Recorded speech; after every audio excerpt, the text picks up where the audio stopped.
to never give in and never give up, to fight to the bitter end, that we can preserve liberty in the USA. And we also come against all these these traitors to American values, our politicians. And we thank you for removing them from the planet if they don't change their ways. We thank you for liberty. In Jesus' name, amen. Amen.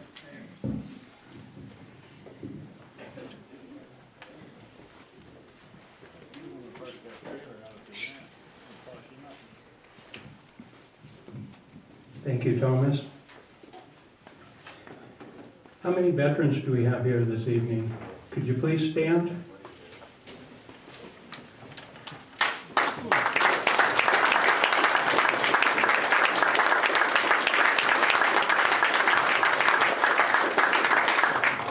Good turnout of veterans this evening. Thank you for your service. Remain standing, and if the rest of you will stand, I'm going to ask Dave Eversole if he will lead us in our Pledge of Allegiance this evening.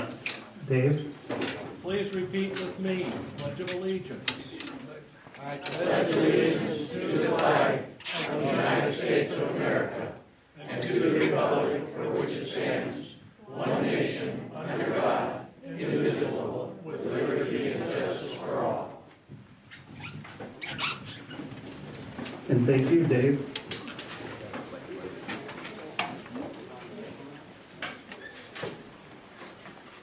I haven't had a chance to look around. Do we have any public servants with us this evening?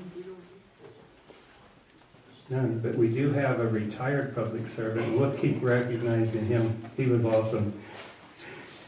Robert Stark is the Sutter County Auditor Controller, retired. He's a civilian now. Thank you for coming, Robert.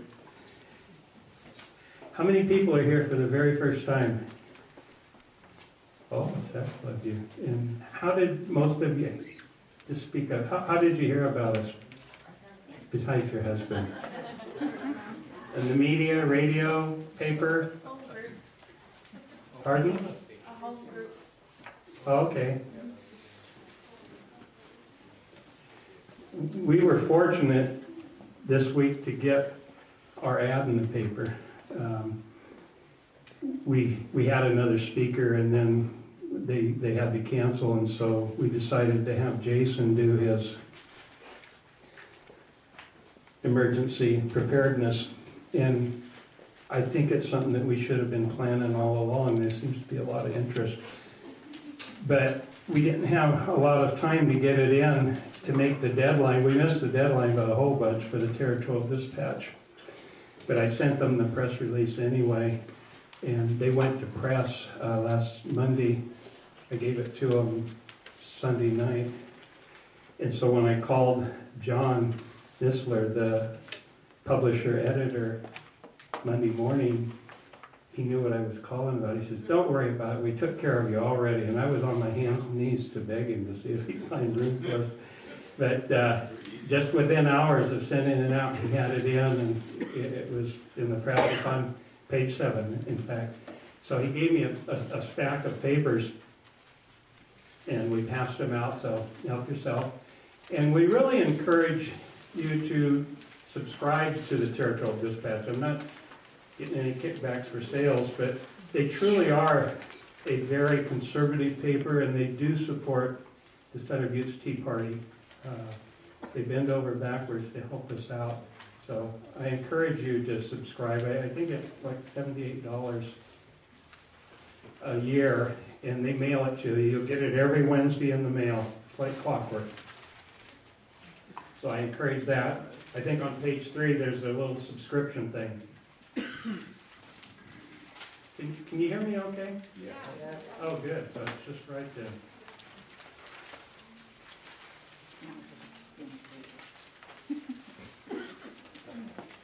At this time, we're going to see if we can pay for the rent. As you know, we're a 501c3. The only way we get donations and funds to pay our rent, our insurance, and do special events is through your generosity. And so any help you can give us would be appreciated. And while they're passing the baskets, I have a couple announcements here. Every Saturday morning, we have the coffee clash. And that's over at the Dancing Tomato, 9 o'clock every Saturday. We've been having a pretty good turnout and a really good conversation on the issues of the day. And so it's a good way to catch up on what's going on and get conservative values, conservative information on what's going on. Quite a few of you, I've seen you at our breakfast, so you know what I'm talking about. The Sutter County Board of Supervisors meets. In fact, this is a rare occasion.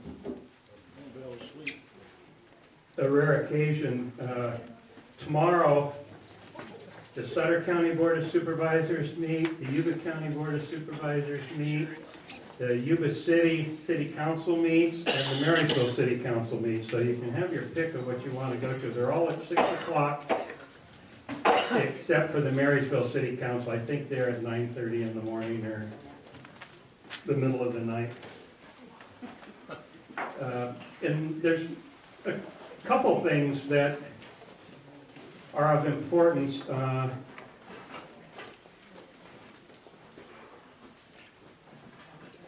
Just trying to find, the Yuba City Council tomorrow is addressing a rezone of 1.65 acres from residential to commercial. And it sounds like it's just a rubber stamp, but it bothers me because, as you know, there was just a recent election, and one of the main donors to that election, it's his property. So the first meeting of the new people, they're going to be rubber stamping his rezoning. Marysville City Council, they didn't get their tax increase, so they're spending money anyway.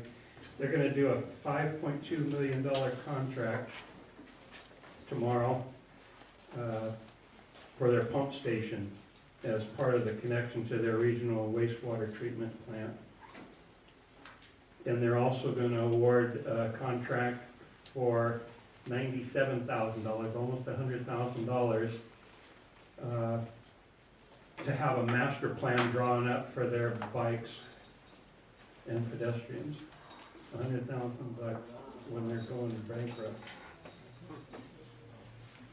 Our next meeting is going to be a movie night. We're getting the movie America, Dinesh D'Souza's movie, and that'll be January 5th. No charge. We'll have popcorn, refreshments, and so forth. Hope you can make it. And that's going to be America. Imagine the world without her. Monday, January 5th.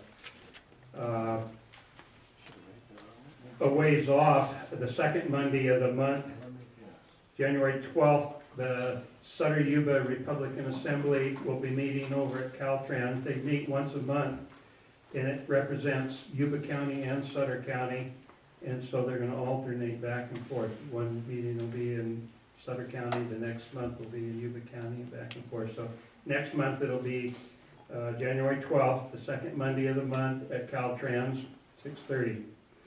Also check our website and like it. I think when I looked this morning, we finally broke 200 likes. We have like 204 or something. So let's go for 300. And we also have our regular website, which is sbtpp.org, and it's probably in your bulletin. What was this for? Somebody lose it? Somebody left it here. Is anybody missing iPhone? Anybody want to buy it? I think I saw an idiot left the set. I'll give it to him. Yeah, he's in the back somewhere.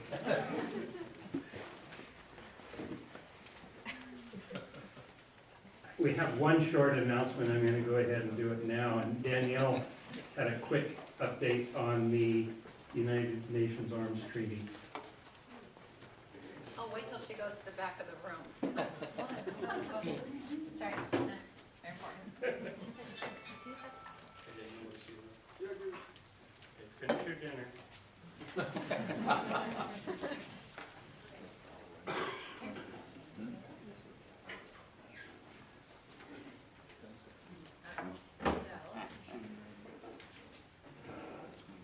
So I'm sure most of you know who I am. Is this thing on? Can we hear me? Okay. Well, I know who you are. So I'm Danielle. I work at Shooter's Paradise, the local gun store with the indoor shooting range. So I wanted to make a quick announcement about the UN Arms Trade Treaty. Does anybody remember last year how I was up here, I was on Paul's radio show, blabbering non-stop about the Arms Trade Treaty? Does anybody remember that? All I talked about. Dave remembers. I'm slightly crazy about it. So this week, I got a lot of questions about, people were saying, do you know anything about the Arms Trade Treaty entering into force on December 24th? I didn't know anything about that. Raise your hand if you heard that. You don't count, I told you. Okay, so I did some research, and technically it doesn't go into effect for us, for our country, even though our president signed it. Well, Biden signed it for him, but it still counts. But it has to have 2/3 vote of the Senate to ratify it. Now, most treaties, if it doesn't automatically get ratified, then it goes away. It has to be re-signed and reintroduced for ratification. If it doesn't pass, it goes away, gets re-signed, has to come back. It's a big process. This one, not so much. So Biden signed it. Sorry. It'll sit there for 300 years. It doesn't matter. It sits on that desk until they get enough people to sign on to it, enough of the Senate. So this year they may not have enough.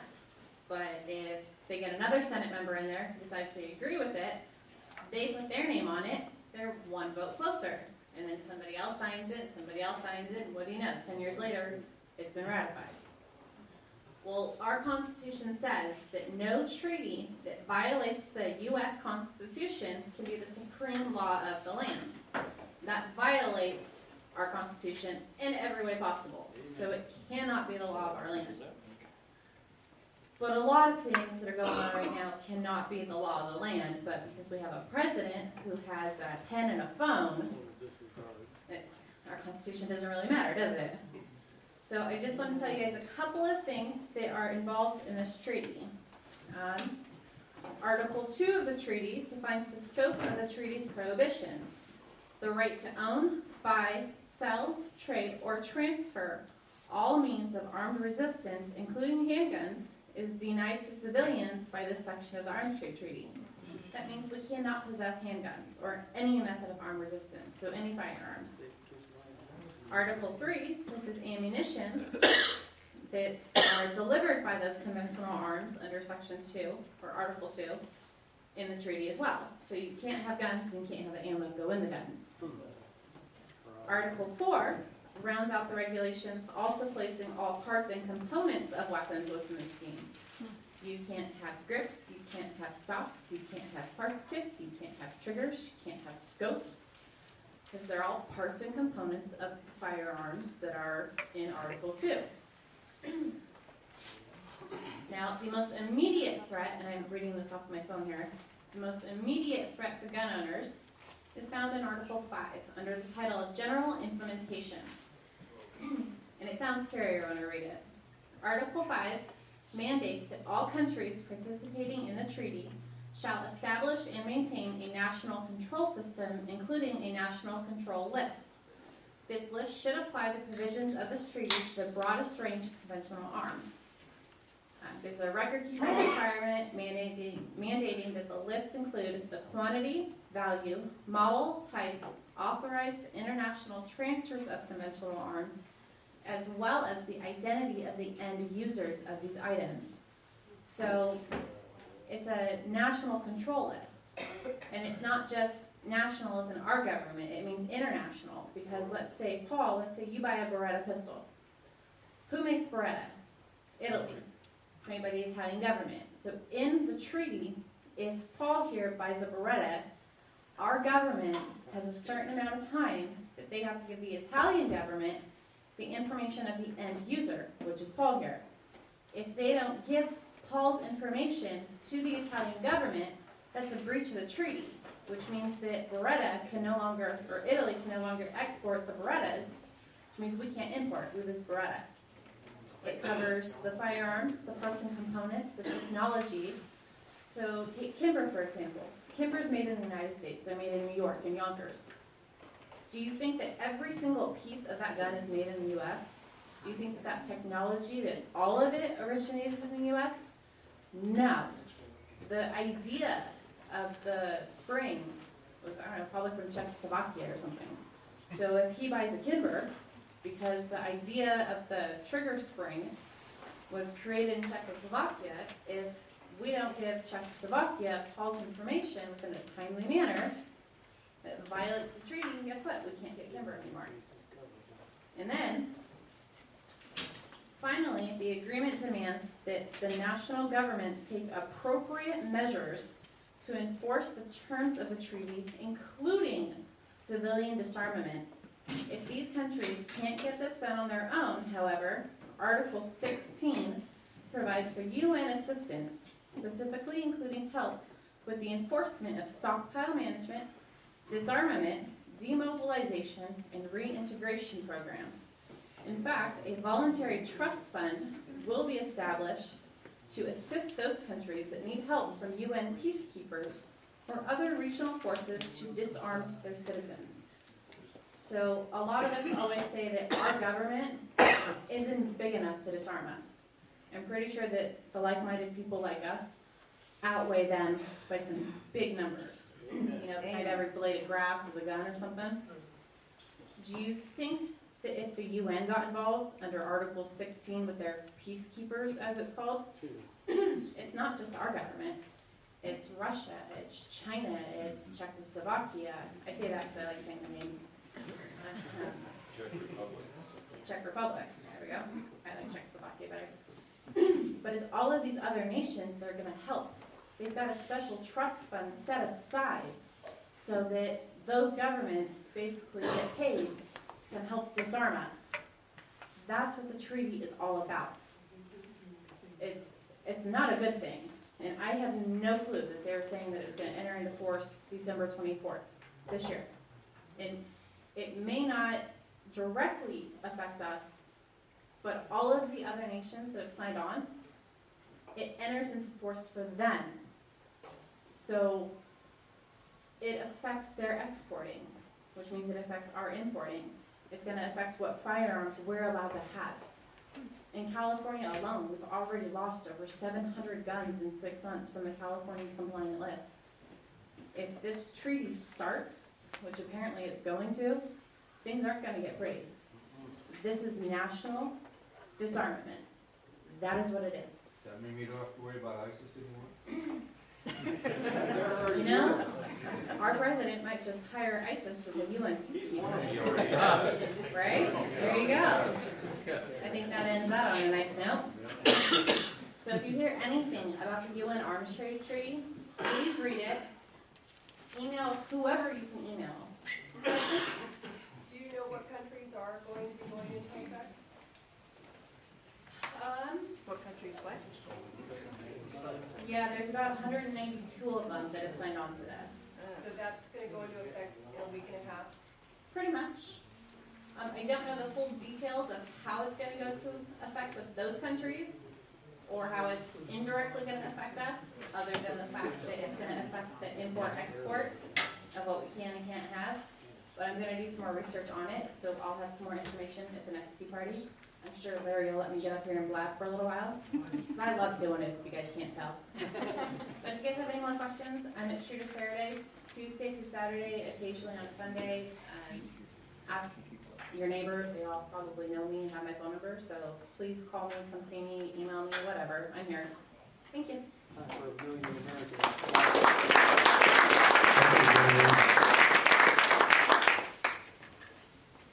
Now, the reason you're all here Just listen to me. this evening, besides Danielle. He was a firefighter with what's now called CAL FIRE. He was a building inspector with Sierra County and Yuba City. He's currently a project manager for multi-million-dollar developments throughout California. He's a member of the Sutter, the Yuba Sutter Amateur Radio Club, the California Four-Wheel Drive Association, the California Gun Owners Association, and the NRA. He was, I think, squadron leader? Is that militia? Squad leader with the NorCal militia. He's a ham operator with a general class license. He's a member of the Sutter County Republican Central Committee. He's a member of the Sutter Yuba Republican Assembly. He's on the steering committee for this Tea Party. And he was a candidate for Yuba City City Council. He gives many training sessions and classes for different local organizations on various aspects of disaster preparedness. Let's give a welcome to Jason Rikard.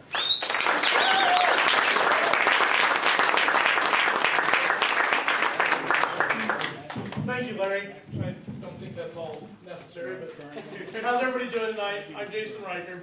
I'm going to give you a little bit of background on myself.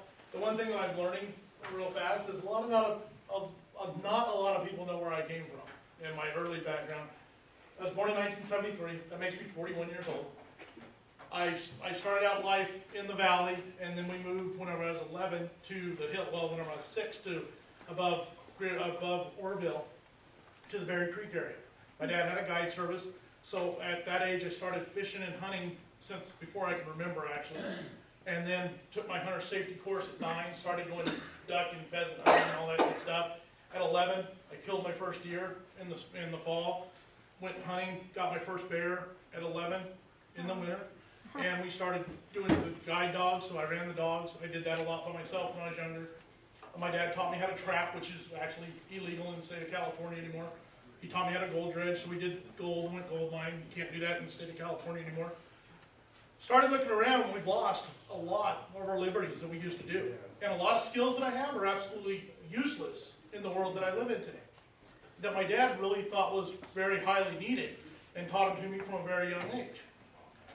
So fast forward down, after everything Larry read with being in CAL FIRE and did all that stuff and learned a lot of skills there. Moving along, we got into where we're at now. And about 2010, we started looking around. We started getting worried, me and my wife. And we started looking at the government overreach that we have with the things that I used to do that we can no longer do. And some of the things that started being in place with the NDAA of 2012 that came down, and just things where they can start taking your weapons, where we've actually seen weapon confiscation in our county. Little things started happening. Well, me and my wife were like, we got to start preparing. We need to start doing this. So we started preparing little by little. We started doing food research on what food will last, how to save it, how to build our own weapons, how to get that going. The AR-15 platform, how to do it yourself, how to really get into more than maintenance of weapons, of actually building weapons, doing things like that. So we started this about 2010, and some of my neighbors really thought I was the whack job on the street. And so and I still am. So we started doing this, and we started going to classes. The classes were far and few between them, but it seemed like every class we went to, I already knew a little bit more than the instructor would lean on the instructor and say, if you do this, this, and this, your trap works better, or your snare works better, or whatever thing happened to be. It always ended up that I was further along in the class than most the teacher was. So we started doing these and educating more people on our block. And with that, whenever we started educating more people on our block, more people started to come, and we start teaching them. Well, the problem that you have is whenever people get into it and start looking at what actual preparedness is, it's not one little item. It's not about all weapons. It's not all about food. It's not all about ham radio. It's a wide spectrum of stuff to where you've got to be kind of a jack of all trades. Or if you're in a group, you've got to have some guys and gals in there that want to be a specialist in things and then have a jack of all trades in your group, but everybody has to know a little something about everything. It takes a lot of time, it takes a lot of commitment. It has to be almost a full-time hobby. And that's where you lose a lot of people, because they start getting into it, and they're like, oh, this is a lot of work, I don't want to do this. And for something that may never come. Well, here a few years ago, I lost my job, 2012, or 2013, somewhere around there, I lost my job for about 6 months, 7 months. We realized that we could eat our food that we had stored. We weren't hurting. Everything was going smooth in our family, and I mean, it was just great. So we ate some of our preparedness food that we had saved up, and life went on. So then whenever we got my job back, we replenished it, life was good. So it isn't necessarily you're dealing for a disaster that's coming down the street, government overreach, an earthquake, anything. It can be for just losing your job that you're prepared. So it doesn't have to be this kind of stuff. So that's kind of my opening. So what I'm going to get into is, why do we need to be prepared? We've all seen Hurricane Katrina. We've all seen what is the next one? Sandy, Hurricane Sandy. FEMA closed down at Hurricane Sandy and said, you know what, we'll close due to bad weather.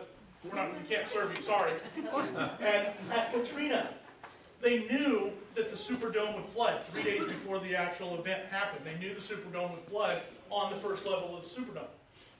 Guess where they moved people? Superdome, first level.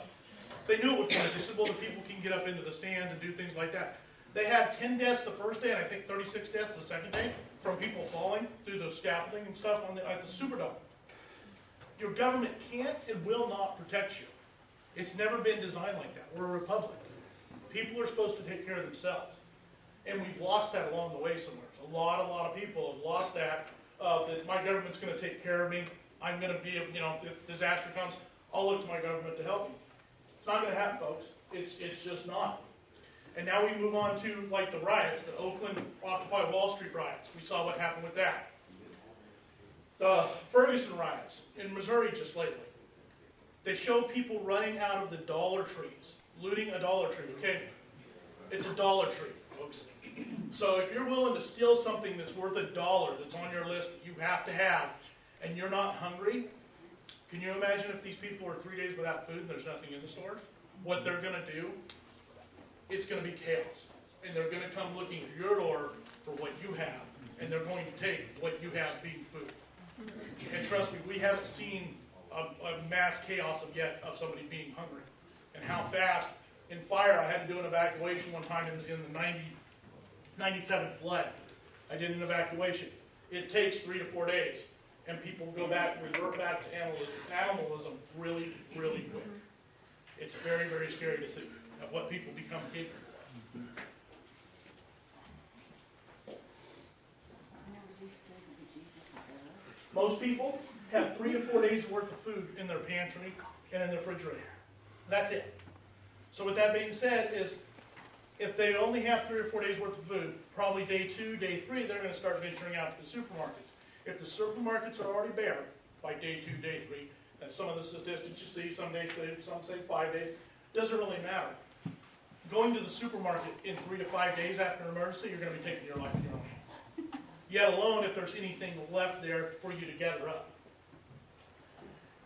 Water. How do we get our water?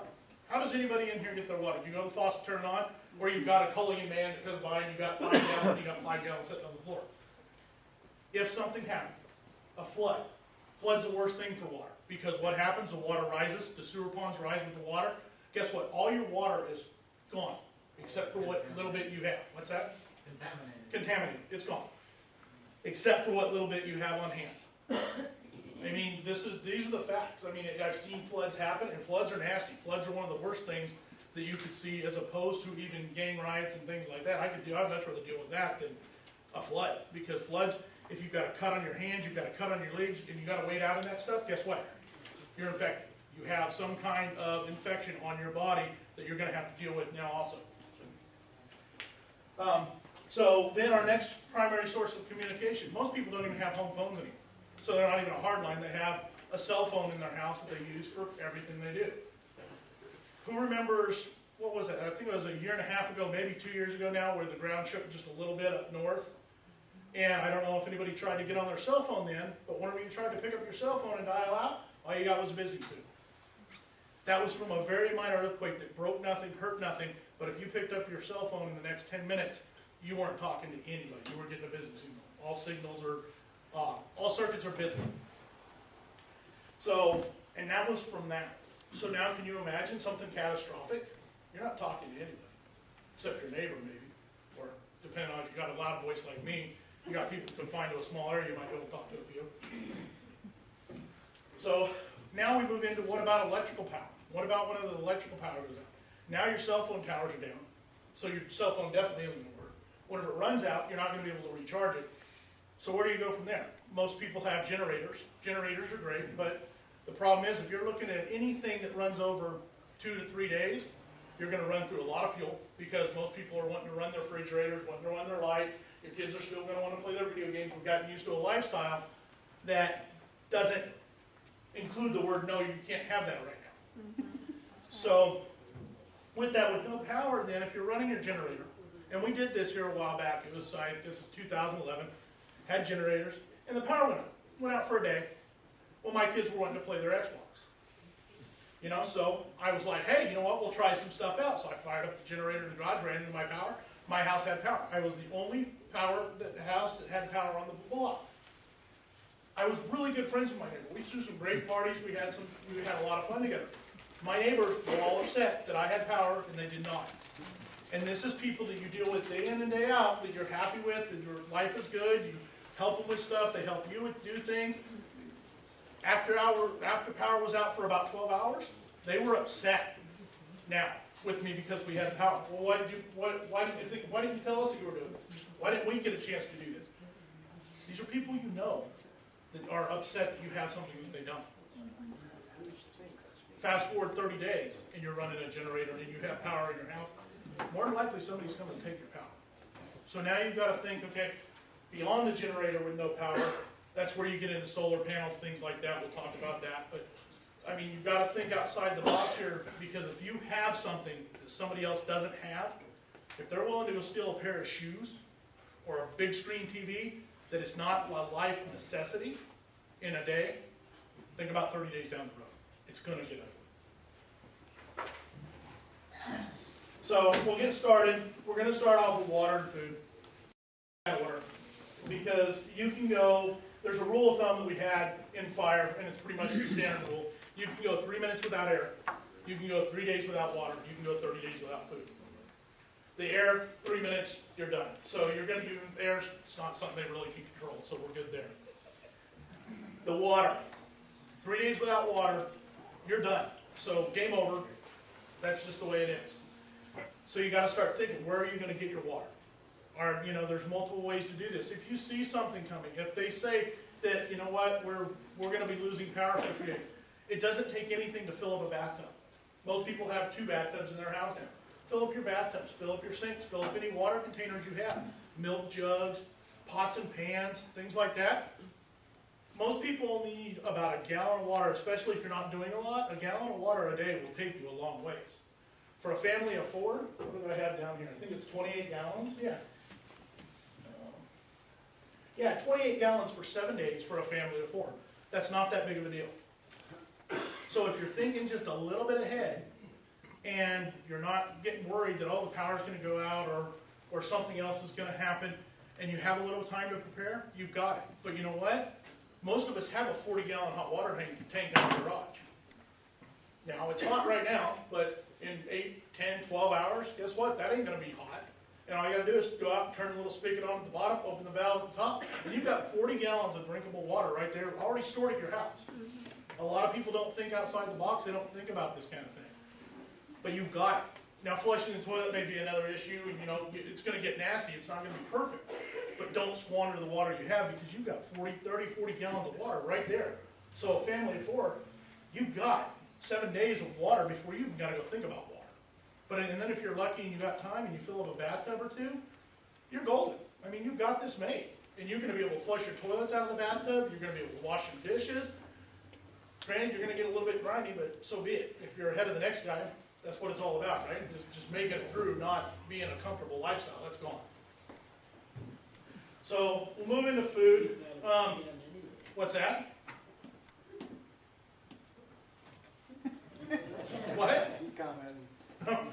So food's a whole other story, and the food is kind of where it gets, I don't know, a little bit hazy because everybody's going to take different amount of food. I'm going to take a lot. I mean, to keep this lifestyle, I'm going to be doing good. But you know what? We're stored up. I'm going to be the only 300-pound fat guy running around at the end of the road going, "Yeah, guess what? Come to my house. We're having a good time." But normally, if you're any kind of activity going on, and you're going to be having activity going on more than likely, you're going to be at 2,000 calories a day is a set, pretty much a standard thing going on. So 4 people, 2,000 calories a day, that's 8,000 calories a day to spread out amongst your family of 4, which ends up for 7 days is 56,000 calories. It's a lot of calories. It's a lot of food.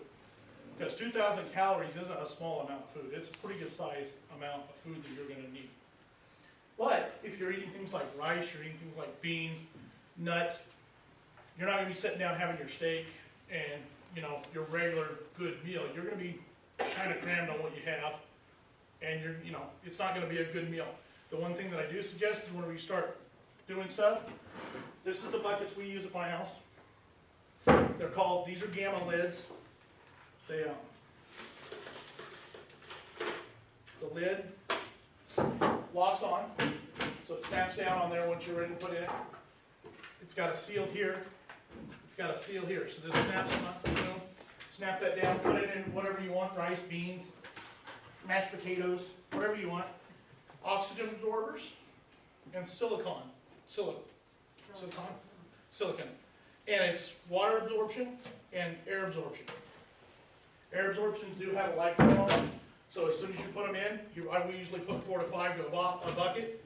Once it's full, spin your lid on, lock it down tight, set it to the side, you're good to go. You've got 5 gallons of rice, you've got 5 gallons of beans, that's going to feed for a while. Yes? Where do you buy them? I've heard, I haven't went over and verified, but I've heard that Winco is selling these now. Okay, Winco has them. A lot of people are selling these now. There's a lot of places to get them.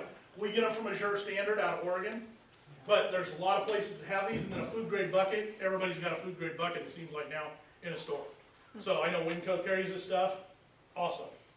But, yes? If you go online, Yep. you've been advertising it on Fox 40. Okay. There's a company that sells just what you're talking about, dry food, potatoes, vegetables, and it comes in one of those buckets, and it's not that expensive.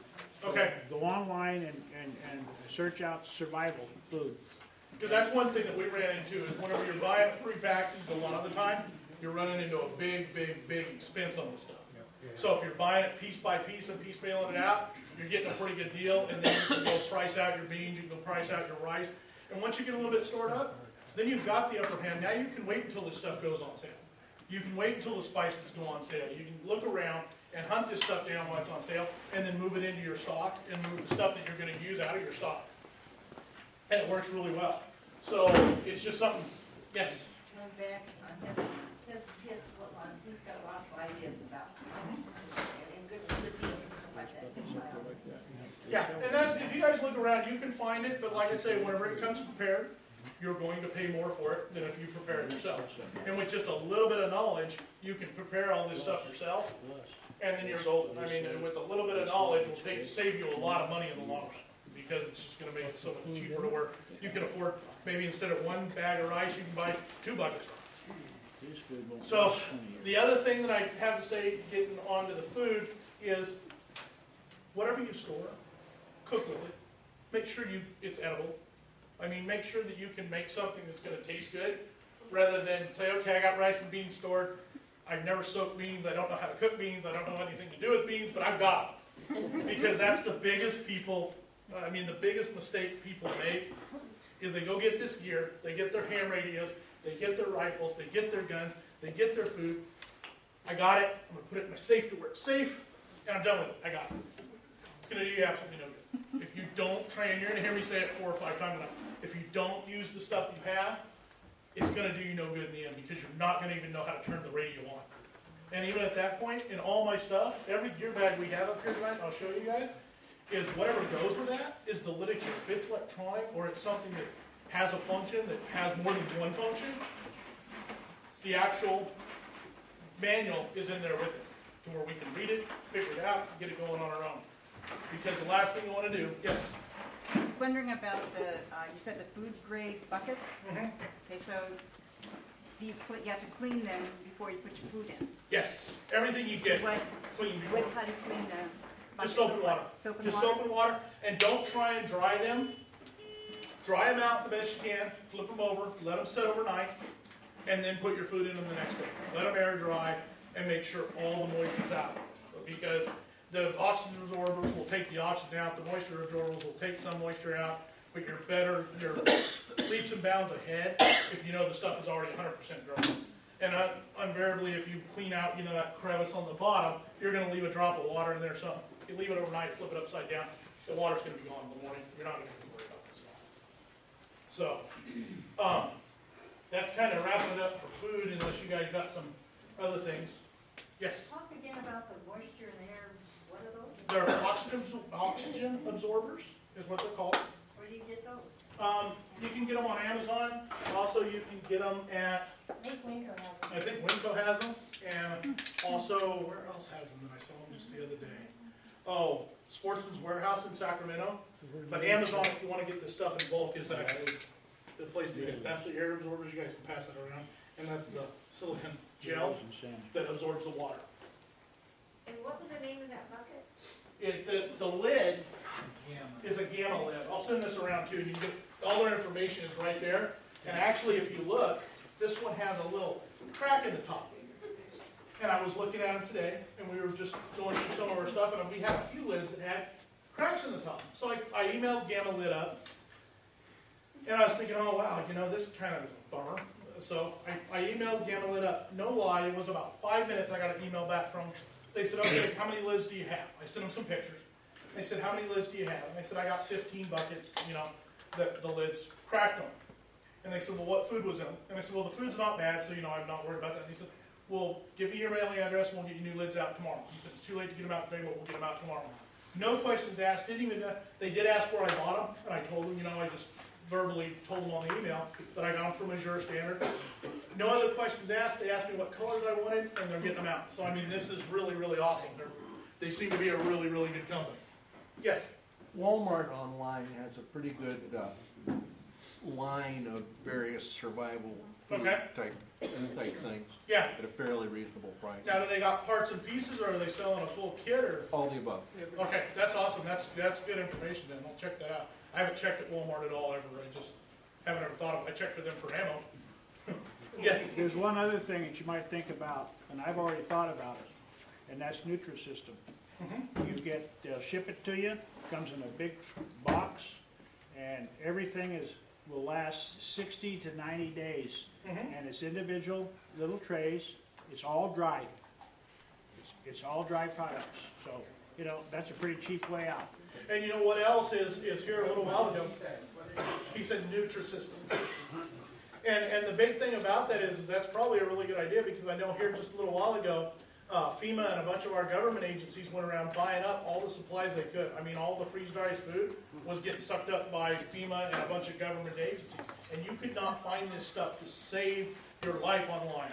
And that would have been a good place to turn to, I'm sure, at that point. Would have been different avenues like that. We That's have a why whole we- shelf at home, solid. I shouldn't say that, huh? Hey, you know what? What's your address? You know what? As long as you're armed and ready to protect it, that's great. We got that And that's, too. that's what you need to be. We're gonna get there. My 8-year-old granddaughter can shoot a, you know what? Yep. And that's what she ought to be taught. You should have some kind of little Coleman stove or something. Yes. Yep. Because that's gonna be the next thing, is how to actually cook. Yes, sir. On the silica gel, are you sure all that silica gel is FDA? Don't you need more of a clay desiccant absorbent than a silica? I honestly don't know. I know that's what we've been using, and that's what we've been using, and it's seemed to work fine. I throw a paper towel down and throw it on top. I got oil buckets that has it no will stops. absorb, I'm familiar with absorbent, but I know certain silicas aren't FDA to mix with food. It'll still do the thing. Anyway, And that's kind of where I'm at with it, is if that little bit is gonna really hurt me, and I'm throwing it on something, and it's probably, if it is absorbing, if that little bit is gonna hurt me in that amount of rice, Well then, so be it, I guess. I'm not that dealing concerned. with food companies. And What's that? I'm used to dealing with. Yeah, and I'm not worried about FDA approval. I'm worried about my family as surviving at the end. And if I need to take a shovel full out and throw it away and spin the lid back on and go, that's what I'll do. Because I mean, and this is the thing that we get a lot and we get to talking here, and you know, we'll get this tonight, where we get into the solar panel stuff, is what's it gonna take to run my refrigerator? It's not gonna be about running your refrigerator. It might be about running your refrigerator for an hour or two, but it's not gonna be about running the refrigerator. It's not gonna be the normal aspects of day-to-day life that you're thinking that we're looking for here. It's about survival for the next 30 days to get us through the mess we're in, and hopefully there'll be some kind of sense of security and something put back in place, some normalcy put back in place within that 30 days. Yes? There is a freeze-dried home, thing for home use now that you can get. And it's more than I have, but you know, that if you add some, you can freeze-dry anything that you want to do. You're correct, it's on the back of survivalist. Okay. So, then that was new to me. Yeah. And that's another thing, and I mean, but getting out of not spending so much money, who in here knows how to can now? I mean, you know, how many people still can? It's kind of a lost art. It used to be whenever you said who knows how to can, everybody knew how to can. And my grandmother and great grandmother and my on both sides, that's what they did. Every fall they would be, or you know, late fall would be canning every day. And I mean, you went to their house in the middle of the winter, and the snow would come down, and it was, you know, lights were out for 5 or 6 days. It was no big deal. You go to the pantry, you get out what you want, make a meal, it's no big deal. Now it seems like if the power even threatens to go out, people are running around like chickens with their heads cut off going, oh my God, we're going to be without power today. Well, folks, it's going to happen. It's not a big deal. But the problem is now is there's no sense of morals in our society. There used to be the power went out and it was dark on the streets. You didn't have to worry about somebody going breaking into the stores or anything else. Everybody was at home doing the same thing, huddled around a fire in their fireplace, spending family time together. It doesn't seem to be that way. The morals in our society have declined so much that now it's about let's go get a new pair of shoes, let's go get a TV, let's go see what we can get for free. And I'm afraid that's what we're looking at. It's not really about anything else than the morals in society. But that's getting off on a different track there. So, another good way to seal your food in smaller bits is the vacuum seal bags. We do a lot of vacuum sealing, mainly with ammo, but we do our vacuum sealer for food, but we use a lot of it for ammo and things like that. I mean, the vacuum sealer is great. You can seal guns, you can seal ammo, anything you don't want to get wet, clothes. It sucks clothes down to so if you got to put something in your get home bag, you can suck socks and things down to almost, I mean, just little bitty pockets. So we use our vacuum sealer for everything. But the vacuum sealers do get expensive. And it's not so much the vacuum sealer, but the bags. If you're going to buy a good, decent quality bag that's going to stay sealed for a while, you're going to spend some dollars on bags. A lot of people don't realize you can take a bucket like this, take a Ziploc bag with a double Ziploc, put whatever you want in there, dip that sucker in the water, and then seal your bag, and it pushes all the air out. So you don't necessarily, I mean, it's not going to get that really nice tight seal, but if you want to push all the air out of something, you can do it with liquid. So if you got something that won't float, or even if it does float, you just pull the bottom of the bag, pull it down, you're going to have two people, and have somebody else pull the Ziploc across the top, you've pushed all the air out. Cheese, things like that you're probably not going to have, but things like that will go bad will stay a heck of a lot longer if they don't have air on the stuff. So you don't necessarily got to have a $150 zip seal system and then the bags for 20 bucks a roll of bags. You can do it with regular Ziploc bags. There are ways to do things.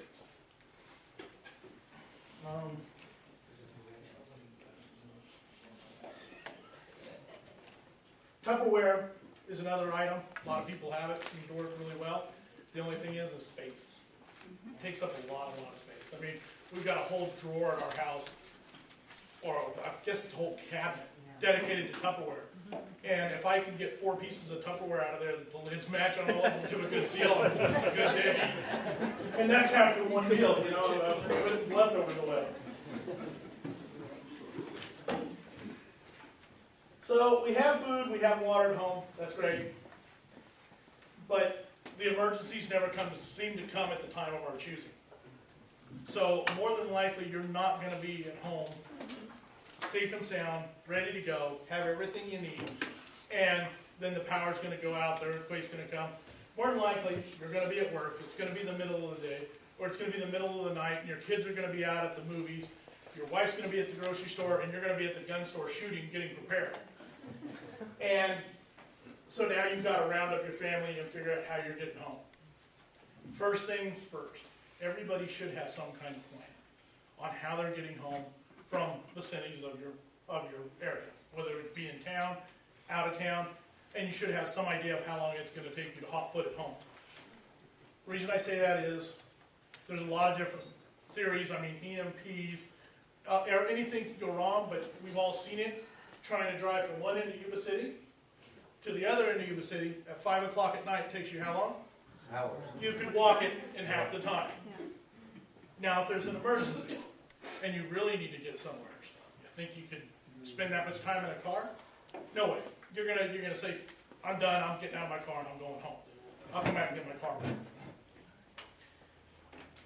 What are you gonna, you're gonna need to have some stuff with you. I mean, there's just some things that you're gonna need to have.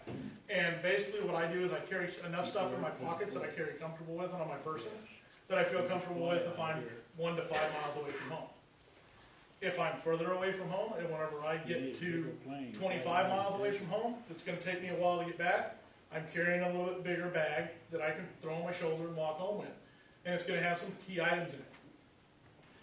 Whenever I work out of town, and I'm 100 miles away from home, so now I'm 3 to 4 days away from home, I'm carrying that big bag there. Everything on that bag goes on my body though, and I know how far I can travel in a day. I can travel with everything that's in that gear bag about 20 miles a day within that gear bag if I'm not pushing myself. If I'm pushing myself, I can go a little bit further, I can be home in about 4 days. But realistically, it's gonna vary on how far you go. And this is one of the biggest things I get asked all the time, any place we go. What do you carry in your car? What do you carry in your bag whenever you leave home? Well, it varies, folks. It depends on how far away from home you're gonna be. And it means you're gonna be doubling up on stuff. It means you're gonna be doubling up on little flashlights. It means you're gonna be doubling up on a lot of things. Because if I'm going 25 miles away from home, I'm gonna take my little bag. If I'm going 100 miles away from home, I'm taking my big bag. I'm not taking them both, because I don't need them both. But I'm gonna take one or the other, so I can make this thing and get home with this thing. And with that, first and foremost in my bag is my CCW pistol, which is concealed carry weapon. 2 magazines or 30 rounds of ammo. That's right in my front pouch where I need it, where I'm gonna need to get to it, if anything ever does happen. Portable ham radio, that's next on my list, because my ham radio always works.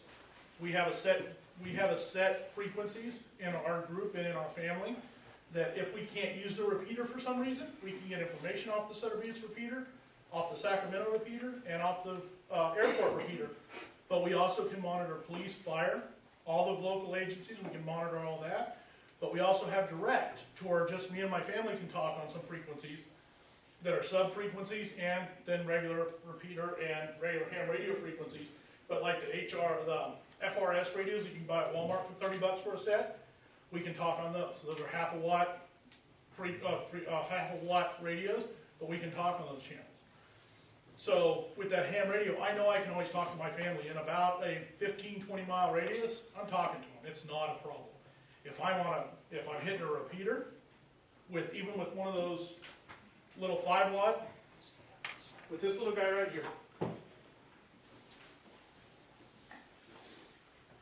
Believe it or not, if I'm in good coverage area in our Sutter Buttes repeater, which is on the Sutter Buttes, you can talk up to 100 miles on this little guy. Because I mean, now to hit the Sutter Buttes repeater, 20, 30, even 40 miles I can hit it with this. But then what the repeater does is takes it, puts it up to that big antenna, throws it up more wattage, and then fires it right back out exactly what I've said. So now it's covering the whole valley, from basically Red Bluff all the way down. I was playing with it coming home this weekend, all the way down to Stockton. So I can get a range to where I can talk to my family where my cell phone will not. And especially in the mountains areas around us, you can definitely talk to your family where your cell phone will never ever reach. Hey, how about a CB? Does that work? I had CBs, and I could, in my house, I could talk to a highway patrolman every once in a while in Tahoe. And CBs work great, but they're just not as good as the ham radio. The 2 meter or the 440. It just doesn't have the range. And you're running way up there in power normally whenever you do it. Because a CB puts out 4 watts, or legally that's what it's supposed to put out. I have some that put out 300 watts at home. But they still just will not, they do not have the range capability of your ham radio. And then whenever you get into HF, I can talk to Russia if I want to. Well, I could communicate to Australia. Okay, and I mean, a CB is a good I mean, second. I had a tower up there. Exactly. You know, But you get bounce. Yeah. And I mean, the CBs are great, but they're just not, they're not the scale of the ham radio. Because I did CB a lot. how hard is it to get ham radio license? Ham radio is super, super simple. Do you have to have a license to get one, or You just have to have a license. The They won't license. sell you one without a license? No, you can buy a ham radio without a license. Well, then why you need a license? Well, this is a question that I get asked more than you can possibly fathom. And it all comes back down to, you don't. But you know what? If you're actually going to use that thing whenever the time comes, you need to have your license so you got some practice. Because if you don't have the practice, they're going to come down on you hard right now for not having the license and playing with the thing. But you really don't have to have a license. But like I say, if you're going to use it proficiently later on, whenever you need it, you need to have the license now. And not only that, it's kind of cool once you get into it and you start talking to different places. You meet a lot of interesting people, and it's really a lot of fun to do. So, and it's $15 to get your license. Me and my wife both studied for about a week and a half, 2 hours a night, went down, passed it, flying colors, no problem. You still have to take the Morse code? Nope, Oh. no more Morse code, all the way That's a through tough extra. one. So you can take your technician, you can take your general, which I am, or you can take your extra, no Morse code at all. So, I mean, it's really easy to do. It's $15 per test, unless you pass your technician. Then you can take your general for free right there, that same session. And if you pass that, great. You can take your extra for free and pass it until you fail one, and then you're done until the next session. Amazon is a good place. How much do they cost? A ham radio, the ones that we're using right now that a lot of people are using are the Baofangs, the UV82, and it's $49 for a ham radio. I mean, it's not much at all for one of these. But that's not to say once you get into HF and things like that, it can go, the sky's the limit. It's like any hobby. You know, $10,000, $15,000 is nothing for a radio whenever you get up in the big boy stuff. But for these, to pick up information from your local area, from CHP, from any of the agencies, and to talk on your local repeaters once you get licensed, and to talk to other people, $40 is not a big investment. So, and I mean, it's something that I would give up. I'd give up a weapon before I'd give up my radio. Yes? Is that the radio? I'm picturing what you see in the movies where they have these big things. No, they do still have the big things, but this is a 2-meter 440 radio. And this will do your repeaters around town. And this will talk, if I hit the repeater from here, I can talk down to Sacramento, no problem, below Sacramento, Stockton, that area, if somebody's got enough to hit the repeater back. But this will actually hit the linked repeater in Sacramento. So at the linked repeater, now I'm hitting Tahoe, so I can talk down into Reno, and I can talk to Chico, past Chico. Why do you want them? Because if my family's out and about, I want to be able to talk to them. And they have their license, so now I can. And not only that, but if just wanting to get information, if I want to know what's going on in Chico, are they having the same problem as us? If I want to know what's going on in Stockton, are they having the same problem with us? We know. You know, we can get that information. Each member would have one of those too. Yes, everybody in my family's got one, and we have backups to our backups. So we have multiples, because, 49, 49, 49 for all your family. yeah, I got 5 or 6 CDs. so, yeah. And then we got backups to our backups. So, I mean, it's one of the things, I'm a redundancy type of guy, keep from fire. So, we don't have one, we have multiple. Yes, Are those lines tapped, like can other people, everybody's listening. okay. Yeah. Everybody and their brother's listening, but the neat thing about it is you're listening too. So it's not so much about radio communication. If I need to get a hold of my family, I can, but I'm more about gathering information. What's going on, you know? Okay. And if it ever come down to it, we'll have protocols set to where somebody's gonna be monitoring the radio all the time. 24 hours a day, 7 days a week, somebody will be listening to that thing. Just seeing what's going on. And at that point, we will have an HF, we will have a CB, because that's something that a lot of people are gonna use. We'll monitor the FRS, the GMRS, just everything across the board will be monitored, because you wanna know what's going on in your area. Yes? Another thing you can do with the CB, I'm not gonna say I done it, but, you can have Australian, channels put in there. And I know a guy that had a 40 channel, and every other one was a foreign country. And you find the right guy, and it's very simple. I think it cost my friend, I think $30 to have the CBs completely changed, and you had every other channel. What that means is every other channel was private. Then you could go to your family and give them a number, and nobody else can hear you but the guy in Australia. Well, be careful of that, because you can still, with an 11-meter radio, I can dial up frequencies. But I'm just saying. Exactly, I know what you're saying. I'm just saying that, saying nobody else can just assume somebody's listening. Yeah, well. Anytime you broadcast, assume On any radio. Exactly, and even your cell phone, as far as I'm concerned. But that's So then a flashlight, which I'm not carrying my bag tonight, so you can see I have my flashlight, I have my tool, I have my knife. We have first aid kits in there, in the little bag. This is everything that's in this is in this. So we got a first aid kit, we got a water filter life straw, which the life straws filter out almost all the bad stuff, and it's going to taste so much better than a water solid, one of the chlorine tablets. Those are just, they're nasty. So if you can go with a life straw or some kind of filter, get some kind of filter. There's food, not quite 2,000 calories, but there's about 1,000 calories in there. But like I say, I'm only going to be gone for 24 hours with that bag, so I'm going to be home within 24 hours. Medication. If anybody's taking medication or you need medication, put whatever hours you're going to be away from home in that bag. I would double it up at least. And it's something to start thinking about medication right now is, you're allotted so much from your doctor every 30 days. Well, start pulling a few out and going in a couple of days early. Start pulling a few out and getting a couple of days early. Antibiotics, things like that.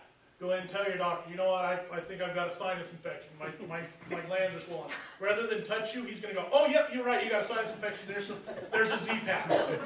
Take that stuff, shove it in your first aid kit. I mean, especially if you got a little bit of insurance and it's $25, it's well received if you've got it. If you don't have it, good luck getting it. So it's something to think about. Yes? Going back to traveling, we're getting older and we're not walking well. Mm-hmm. And if I'm 25 miles from home, I will go as much as I can, but it'll be harder. Is there anything that you can carry, skateboard, I guess, or, something that would... Bicycle. Bicycle. Fold out? Yeah, fold out bicycle, something like that you could ride. I mean, yes. There's carts that you can buy with wheels. Yes. I'm not, are you? So, Put that in your trunk. So I would Hold it, right. Yeah, but I'm just trying to get an idea of things. yeah, there's multiple ways, but I mean, at that point, if you're not feeling comfortable with walking and you can drive, it may behoove you to sit in your car a little bit longer. But if you're going to do that, or if I can't use cars, I need to go. exactly. But you know what else is if I know that I can't walk, I'm getting older, or I can't walk as far, or I can't do something, I would plan an alternate route home. I would have a map or take alternate routes home a lot of the time. Have 3 or 4 different routes. You know Highway 20 is going to be just a blockade and you're not getting through. So have different ways home.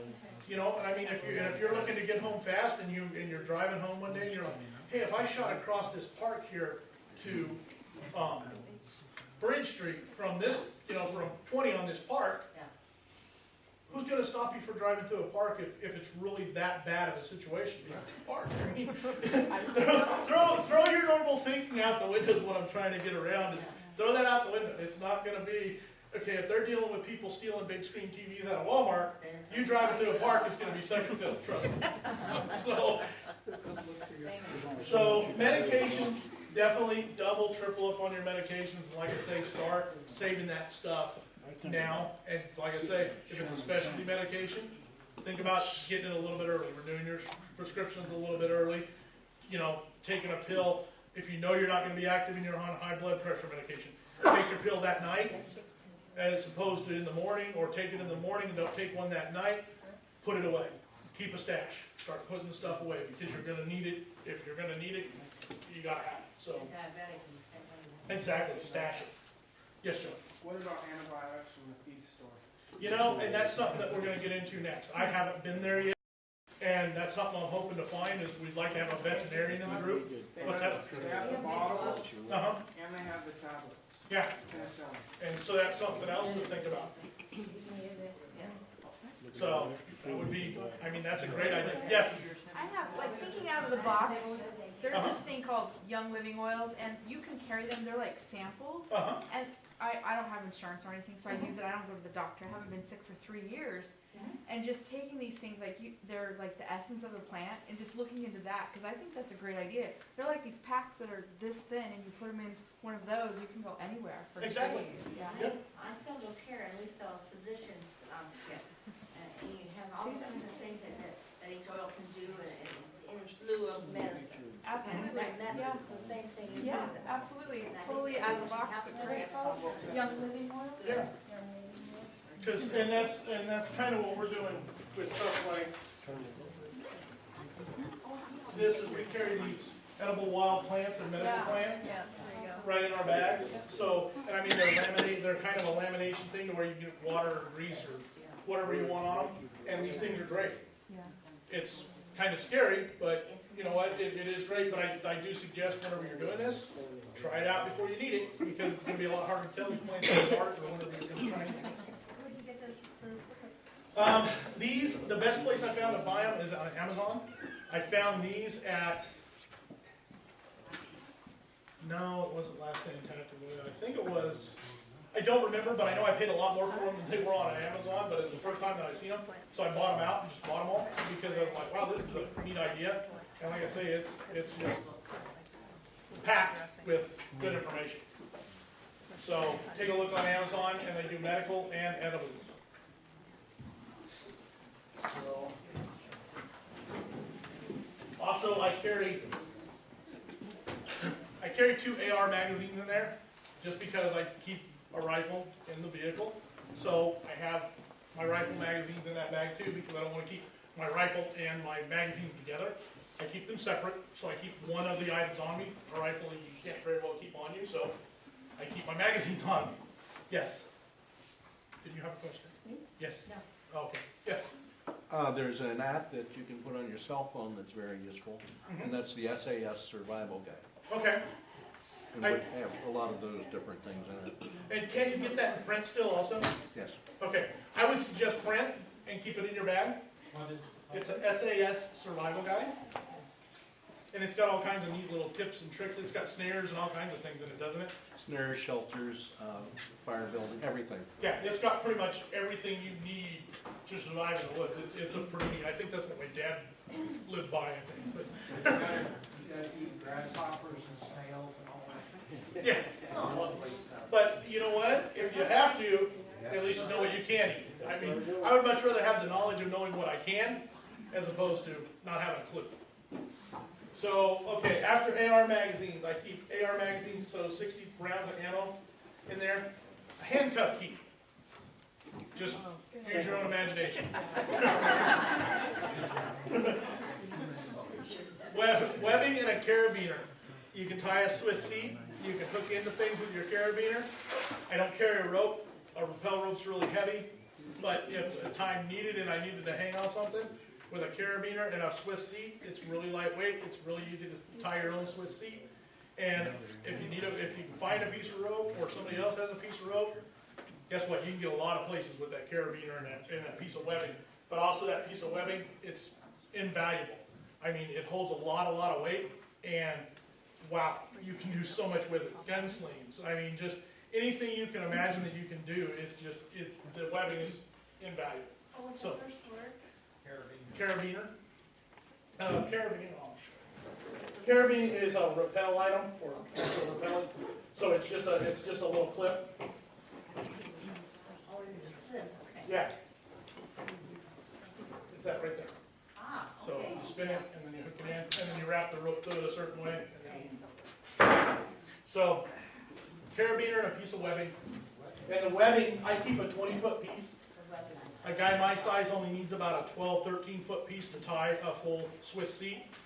But I keep that extra webbing because 20 feet you can lash a lot of stuff together with 20 feet of webbing, and that's what fits in my bag in the certain spot that I have for it. So whatever you can fit, I suggest you carry.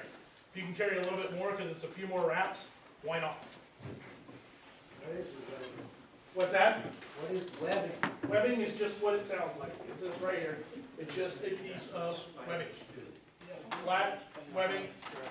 It's actual, what they call rescue webbing, so it'll hold the white weight, so you can rappel with this, you can do anything you want with it.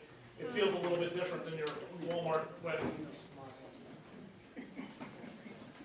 Compass and a pace counter. A compass, everybody knows what a compass is. So you carry your lasmatic compass to where you can actually shoot a direction, turn around, get your rear azimuth, make sure you're walking in a straight line. And then your pace counter is, well, we teach a lot of people when we're actually putting on a class or we're getting a group together, a new group together, we'll teach everybody their pace. Anybody who's been in the military knows how to count your pace, they know what I'm talking about. But a pace counter just keeps track of how many paces you've went. My pace is 74 steps, 74 strides, so every time my left foot hits the ground is a stride. 74 of those makes me 100 meters. So then I'll click one notch.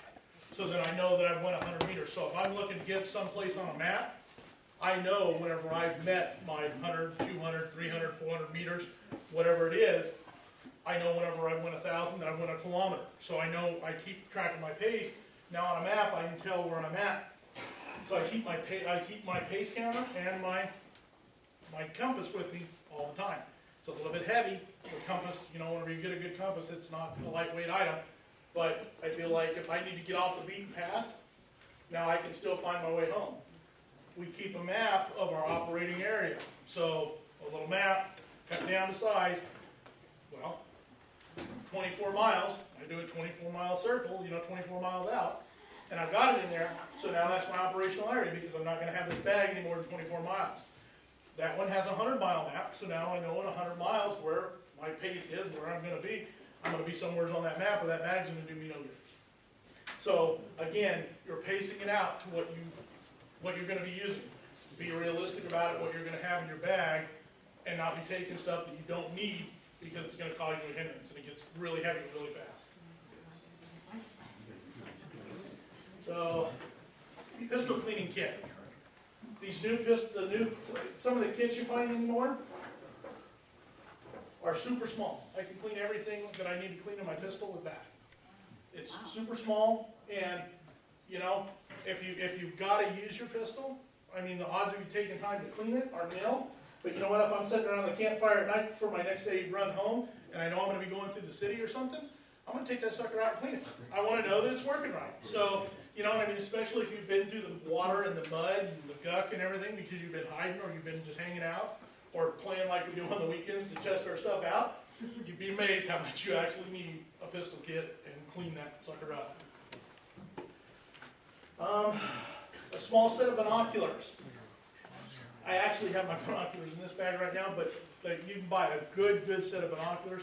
I suggest you spend a little bit more money and get a little bit better set. For $125, you can have something that's really, really nice. It's going to be waterproof, image stabilized, crystal clear. I mean, it's going to be nice glass, and you figure you're buying it for a lifetime, so spend a little bit of extra money. You can buy a bigger set that is half as much, that still you aren't going to be able to see across this room, and it just isn't going to do you any good. So spend your money wisely. Ham radio mic. Everybody has the ham radios that you buy, these guys here, all come with a little ear mic. What's nice about it is, whenever you're operating and going through a town or something, you take that ham radio, put it in your back, pull your shirt over your ham radio antenna, and run the mic up to your shirt, and you got the earpiece. Nobody knows you got a ham radio. Nobody knows who you're talking to. Nobody knows even if you're talking. And if all you're doing is gathering information, again, it's going to be the have-nots that you're going to be worrying about. Anybody in the room who's prepared and I walk up on, I'm not worried about them wanting what I've got. They've got their own stuff. They've got their own idea of where they're going and what they're doing. I'm not worried about them too much. I'm worried about the guy that doesn't have it, that sees what I have. So that's why we do that kind of stuff. And last but not least is my 50-foot of paracord, 550 cord. It's rated for 550 pounds. It's basically parachute cord. It's got the little strands inside, which were really good for snares and things like that. If you need to actually try and catch some food or anything like that, the little strands inside. I think there's 24 strands inside that little sucker that work really, really good for fishing or anything else you want. But also the paracord for lashing branches, lashing anything together. The stuff is great. It does not break. I mean, you can really cinch on it, put a half inch in it and pull it down, and you can cinch some stuff together with that sucker. And I mean, you can build a lot of stuff out of slings. Whatever you want to build, you can build out of the paracord. For lashing together, you can't beat it. So that's everything that's in that bag. And I got an extra water filter on the outside. What I do is I make sure all of my water bottles, anything I collect water in, has a water filter. Because it doesn't matter whether I have a water filter in my bag or one out here, whatever water I'm drinking, I'm going to want to filter, especially whenever that time You can comes. buy those straws if you can find too. Yeah, that's, Where do you get those? this one, I can't remember where I got. These come off of Amazon. These are life straw, and they're basically just a straw. You just literally open it up, dip some water up, or lean in the stream, and just suck through it, and it's a straw. Or you can cut a bottle in half and use a bottle. You use a lot of things. These are really handy. My son, we went on a kayaking trip this year, and he was using it out of the Feather River, drinking the water out of the Feather River with this thing and just loving it. So it's actually, they're kind of handy to have even on the kayaks. What's that? No, they're only good for 1,000 gallons, so they are done. I think they say they're good up to like 5,000. I'd use them for about 1,000 if you can meter it anyway. And no, you just throw them away. They're disposable. They're $19, I think, a pop. We've got two, but we've never tried them out. Yeah. So we gotta try them out. The biggest thing is trying them out. Is again, buy an extra one, try it out, learn what it does. Exactly. Go to the toilet, try it out. Go out to the rain in the gutter after it's rained a little bit, try it out, make sure it works. But no, it's like I was showing one the other night, and it's amazing because I hadn't used it in a while, and I forgot how hard you had to suck on that little sucker to get the water flowing through it. So it's good to try this stuff out. And like I say, don't buy it and put it in the safe and say, you know what, I've got it, I'm good, I've got this. Because the next thing you know, you're going to be going, yeah, this ain't working for me. And now there is no more Amazon, there is no more Walmart. And yeah, you're just kind of SOL. Okay.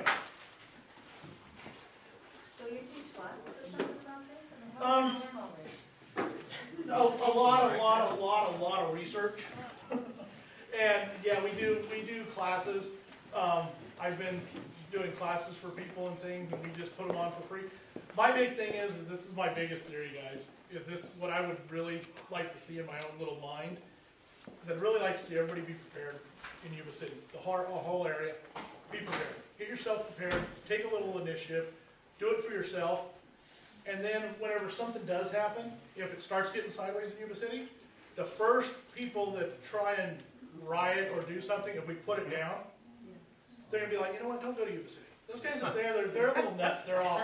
They were off kilter way before this whole thing started. Let's go around. Let's go to Marysville, we'll go to Orville, we'll go to Chico, but we're going to work our way around the Yuba City or Sutter area.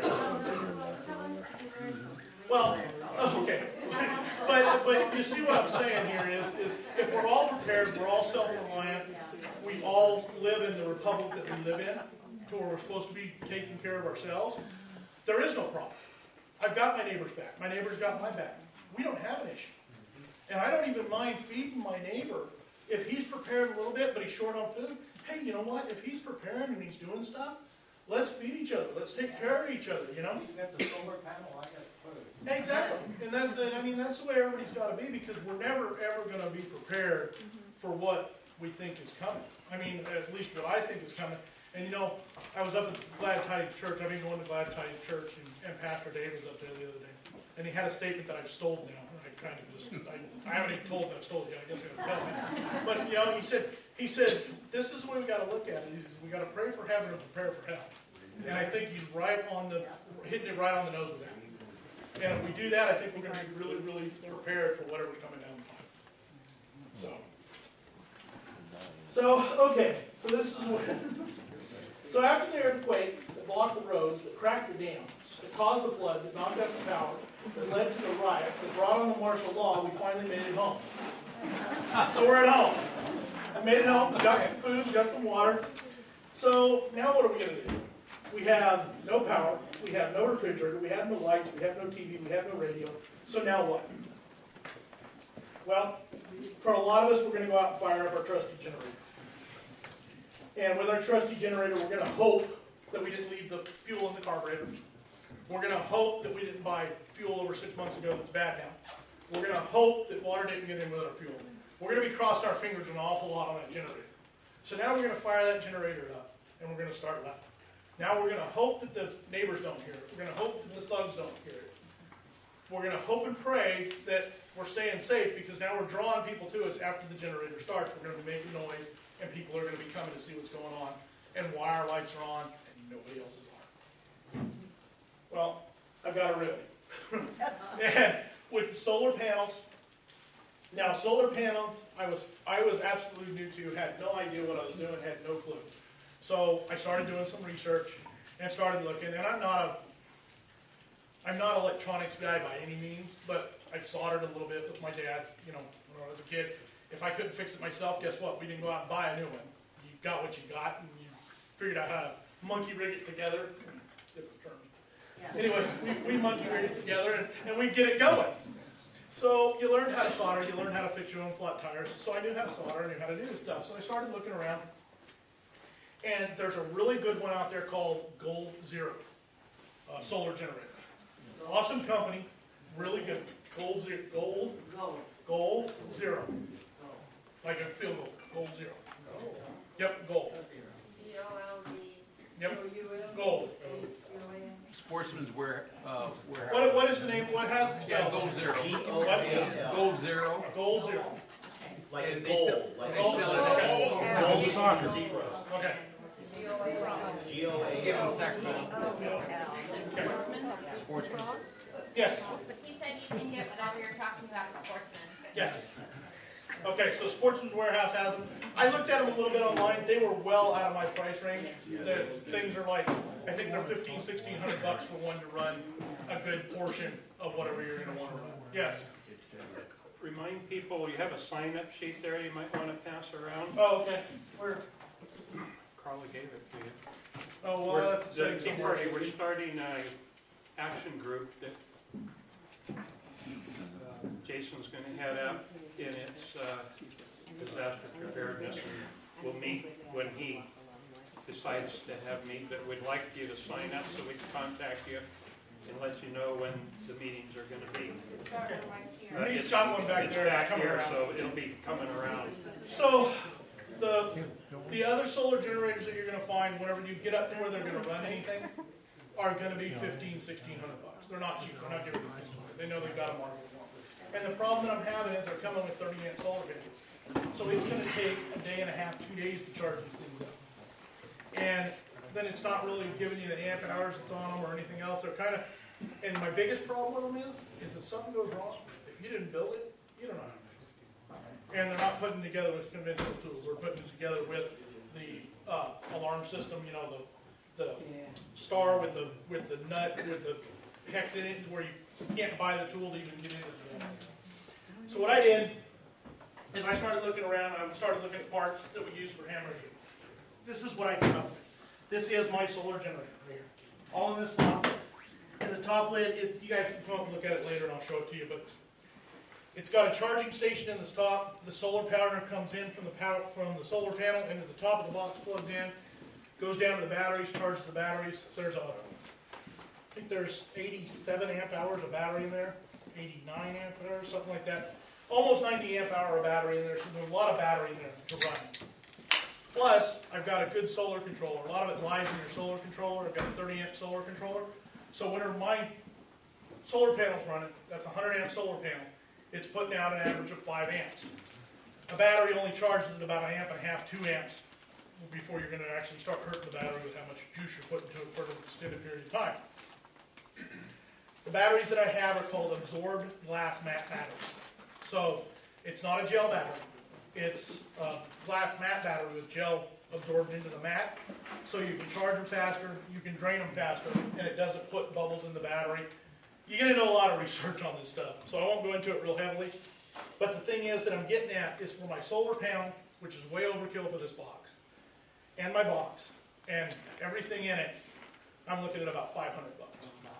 So, for a third of what I've spent on a Goal Zero, that I've got a good system. And I've built the system, I know what's in this system, I know how to take care of the system, and if something goes wrong with the system, I can fix the system. And believe me, I have the backup parts to fix the thing. The question is, what will it run? It'll run about anything in your house that you want it to run. What the limitation is on your inverter. If you have a 3,000 watt inverter, you can run pretty much anything in your house one thing at a time.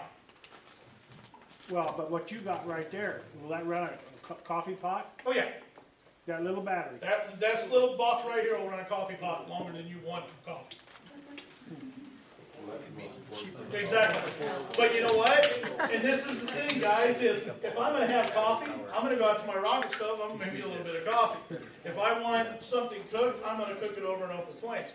This is not going to run my stuff that you're thinking. This is going to charge my ham radios, my big ham radio units. This is going to charge it. This is going to run some LED lights in my house under a red strip to where nobody can see the lights glowing in my house at night whenever I'm doing work.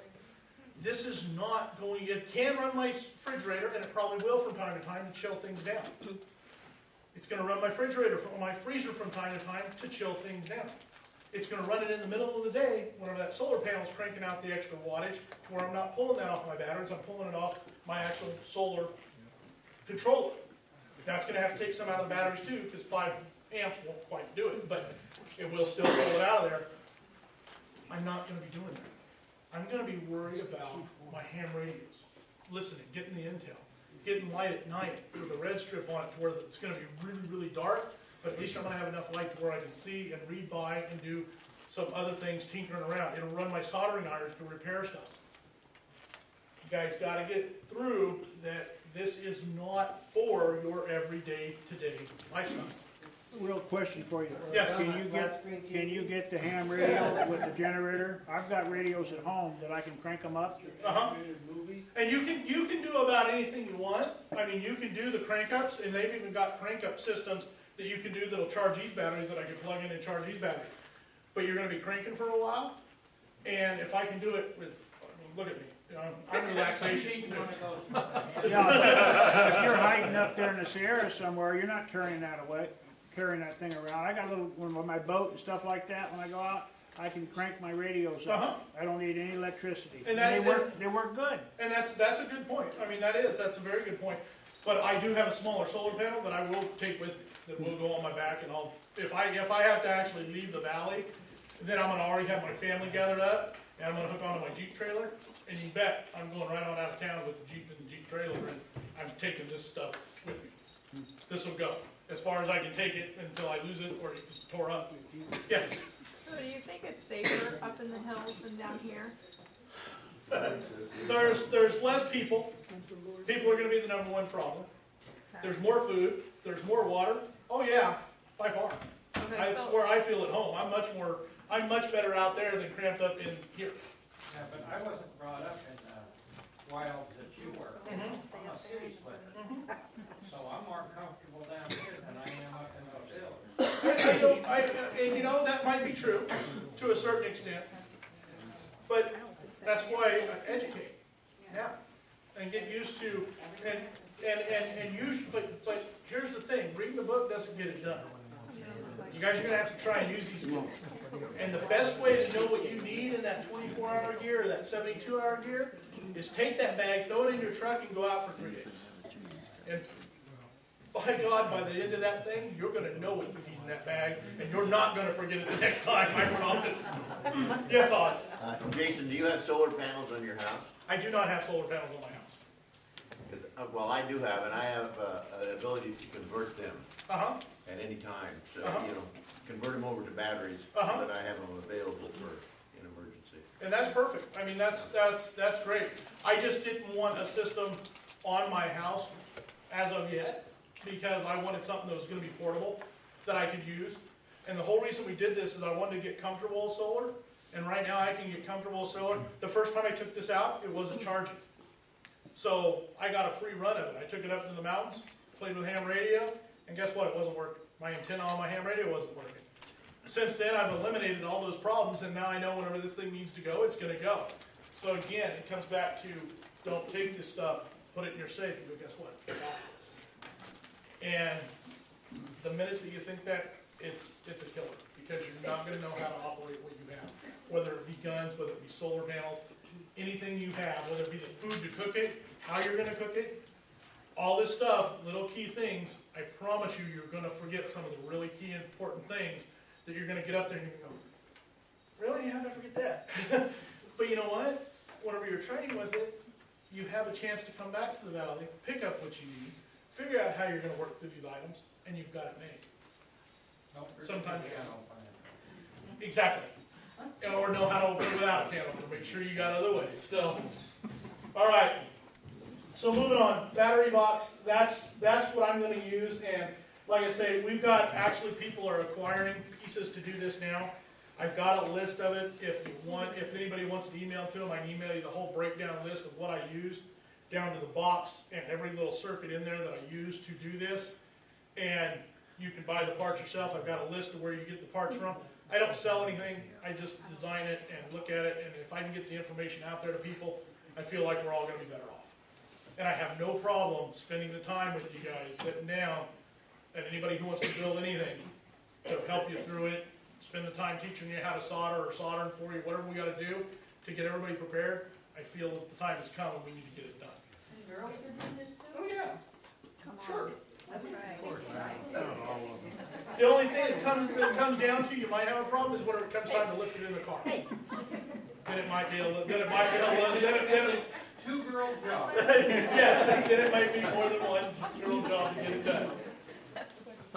So, and we are going to start doing stuff like this all the time, and I enjoy doing it, and I'm constantly learning. By absolutely no means am I a master of this stuff. I'm more a thief of this stuff. I find a system that works, and I kind of build my ideas onto it, and we go from there. And then somebody will take my idea and go a little bit further with it. It's a theft thing. You know, I mean, knowledge is power, and the more people we have out there designing this stuff and working on it, the better off we are. So none of this stuff comes out of my little brain just automatically. I find it and look at it and redesign it. So. Okay, what's your email? J. P. Rikard, R-I-K-A-R-D, @ gmail.com. Or sign up on that sign-up sheet. And it's always good, it's always on, I always respond to it, and then you know everybody's looking at it too. The government's got it, everybody gets to see it, so it's awesome. It's good.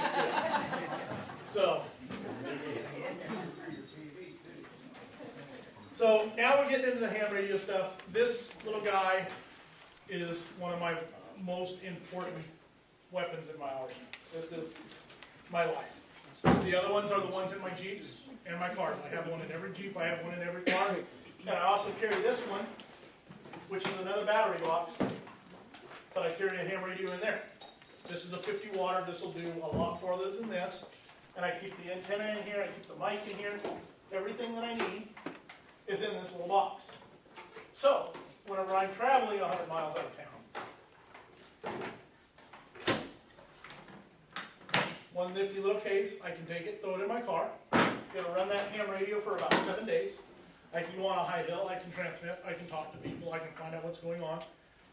It's just nice to have. This whole box, I found the ham radio used at a ham fest.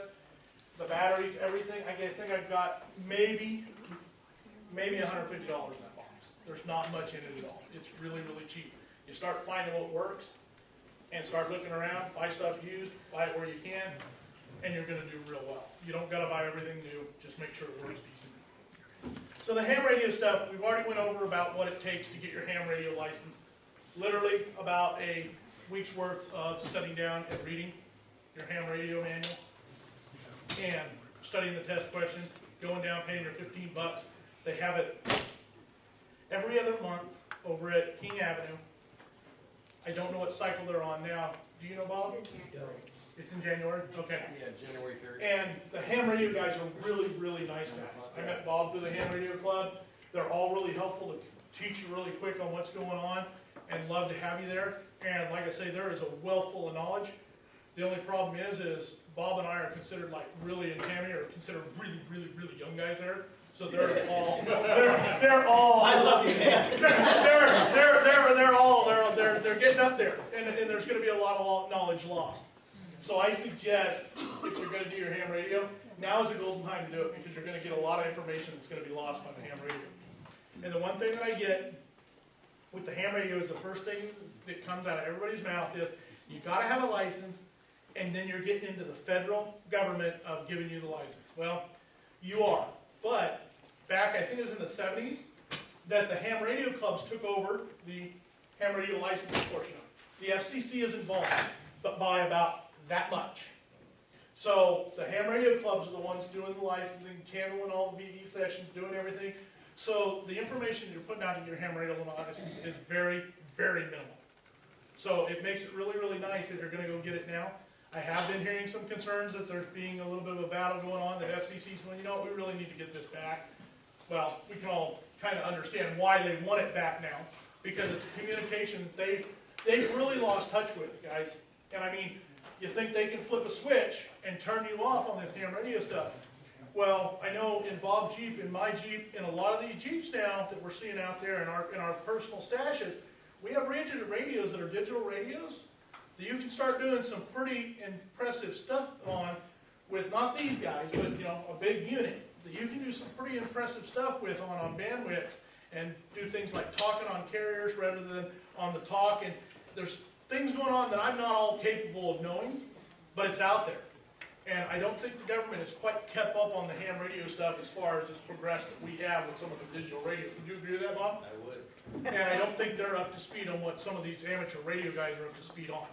So if you educate yourself, there's a good chance that you're going to be having some communication that our federal government or any other thing that could happen is going to be able to quite keep up with if you're well versed in this thing. Yes? I just want to say that during the Boston bombing, Uh-huh. the feds shut down all cell phones. Yes. So there was And we're seeing that more and more. Every cell phone since, what is it called, 1996, has got a kill switch in it. So since 1996, think about this, since 1996, I don't remember the last time I had a cell phone for more than 2 years, maybe 3 years. I haven't seen one from 1996 ever, I think, since 2000. Well, but the thing is saying that now, so if you've got a cell phone older than 1996, whenever they flip the kill switch, you'll be able to talk on that cell phone. But if you're the only one who's got this cell phone, well, good luck. You talk. As of right now, to the best of my knowledge, there is no switch they can just flip for our ham radio stuff.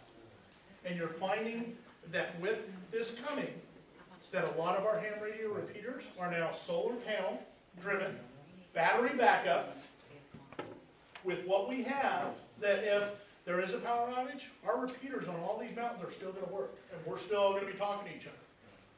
And the neat thing about it is, I know Bob talks on the Sutter Beach repeater. He knows that I talk on the Sutter Beach repeater. We may not be listening, we may not be talking, but I know he's listening, and he knows that I'm listening. All these other people know that we're listening. So there may not be much radio traffic, but we all know that if I ask for help, I'm getting some help. And, you know, there was an accident over in Walmart parking lot the other day. The ham radio guys a lot of times won't carry cell phones. Lee Sheffield got on the radio, and I helped him out and called the police for a car that actually hit him and was trying to say he hit the other car. The police could not understand why he could not pick up his cell phone and call. And I'm going, look, it's an amateur radio operator, da-da-da, and I'm going over this dispatcher. She goes, tell him to get on his cell phone and call. So finally I put my cell phone on speaker, and I said, Lee, can you tell the police lady what's going on? She goes, yeah. So I let her keep the mic and let him talk there, and she goes, so he doesn't have a cell phone? No, ma'am, he does not have a cell phone. So then she's like, well, if I send the cops to you, then this is going to do no good. Yeah, you're going to have to take the address down. I'm sorry. You're going to have to do it. But it comes to show how reliant we've become on our cell phones in our pockets. And me, if I didn't have mine, my day at my job would come to a screeching halt. I'm waiting for the day that it actually goes down. I'd be like, I'm good. But like I say, the ham radio does get a little expensive. But getting your license, getting a cheap radio, I think in the end is really, really going to be worth Every minute that you spend on your ham license, and every dollar you spend on that ham radio is gonna come back 3 or 4 fold. And like I say, I would give up a weapon, not my weapons, but I would give up a weapon before I would give up my radio. That's just, that's all there is to it. Because this is more of a lifeline than a weapon ever could be. I can lay in a ditch day and night, hide and crawl out at night and walk along and get around. But without this, and I have no idea where anybody is, it does me absolutely no good. So that would be a good Christmas present. Yes. Yes, Bob. Water, food, security, intel. That's exactly what he is talking about. How many people in here are prepared at the level that Jason is talking about? How many are prepared at that level? Then the rest of you are all victims and statistics. I'm sorry to say that, but you need to pay attention to what this man is saying, because we know the storm is coming. We don't know what kind of storm, and I don't even mean storm, but you know what I'm talking about. So food, water, security, and intel is what you need. You've got to have it. And if you walk out that door without thinking about what Jason is talking about, you're a victim of a statistic, and you're helping nobody. You're not helping your family, you're not helping yourself, and you're not helping the neighbors near you. That's what Jason's talking about. This is life-saving stuff. So what he's talking about also is, what I teach my people is inch by inch, it's a cinch. You know what I mean by that? Yep. You're not going to be able to do all of this. Jason's been spending a lifetime. And drinking tonight is like drinking out of a fire hose, guys. It is. I'm sorry. It's like, you know, you're getting way too much information way too fast. But this is how behind the gun we are right now. Yeah. This is what I really feel like we're behind on. We're behind. And Bob's the same place. And I feel like, you know, doing this up here tonight is great. But even with what I have here and what I'm doing, I still feel like I'm so underprepared for what's coming down the pipe that it's unbelievable. And if you feel like you're prepared, trust me, look around, start looking around, paying attention. You're not. You're never going to be prepared for what's coming. I'm getting the time cue up here, but I'm going to go over guns and ammo real fast. Okay, so guns and ammo, I'm not going to get brand specific. Everybody's got their favorite brand. Everybody's got their favorite weapon. It's just one of those things. Exactly, that's what I do. But, you know, you can have whatever, but you know what, I'm beginning to really like Glock. Yeah. I really am. Really? Yes, I really am. Jason, So, but see, this is why we're not going to go here. I will say this. A semi-automatic pistol that is on your CCW, you need one. A semi-automatic rifle, semi-automatic repeating rifle, does not have to be an AR scary platform, does not have to be anything other than a semi-automatic repeating rifle. One pull of the trigger gets you 1 round out the barrel. It's not an assault rifle, it's a semi-automatic repeating rifle. I have a big problem with our local police on this issue. But you need one of each. I prefer the AR platform. I prefer it in a 5.56. A lot of the guns you're seeing very cheap are a 2.23 round. A 2.23 will not shoot a 5.56. A 5.56 will shoot a 2.23. So with that being said, that's why you're always going to opt for the 5.56. NATO, America, almost everybody out there uses a 5.56 round. The rounds are going to be plentiful. I said this the other night in a meeting that I had, and everybody just about laughed at me, but I said, you know, almost everybody in this room has a 9mm pistol in their closet at their home somewhere. 9mm is plentiful. You can find it anywhere. I mean, even whenever we had the ammo shortage, you could still buy 9mm ammo fairly cheap. It's a good round. Anybody can shoot it. I can pick up that 9mm and shoot it all day long. I pick up a 45, and I can shoot it all day long, but you know what? The next day I'm going, wow, what's wrong with my wrist? It's a little sore there. Oh yeah, I shot last night. I shot a lot. You know, but anybody can pick up that 9mm and shoot it and be proficient with it. It's a very good gun. I'm going. And rounds of ammunition for each weapon. The rule of thumb that I go off of is 2,000 rounds for each caliber of weapon that you're shooting. Now, and like she said, that's a bare minimum, but that's your minimum. So, with that being said, if 2 people in my family are shooting 9mm, that's 4,000 rounds. If one person is shooting 9mm in my family, that's 2,000 rounds. Doesn't matter whether I have 2 of them, or whether I have 3 of them, or whether I have 4 of them. Depends on how many people are shooting that weapon, is what I'm going to go off of with that 2,000 rounds. For my primary weapons that I'm going to use for defense, I'm going to have 2,000 rounds for each weapon that is a primary defense weapon. So now if I have 2 ARs, doesn't matter if everybody's shooting 2 ARs, that's my primary defense weapon, 2,000 rounds for each AR in my safe. So everybody kind of got a grasp on that. 2,000 rounds is the minimum, and depends on who's shooting that weapon, but if it's a primary defense weapon, for each weapon you want 2,000 rounds. So I have 2 45s, but I'm the only one who shoots 45 in my family, so I'm only going to have 2,000 rounds. So, with that, where am I at? I have a shooting stock and I have a war stock. My war stock is 2,000 rounds. My shooting stock, I do not keep track of. I know when I'm getting low because my kids are coming to me going, Dad, come on, dude. We need more ammo. Where's the 22 ammo? Come on.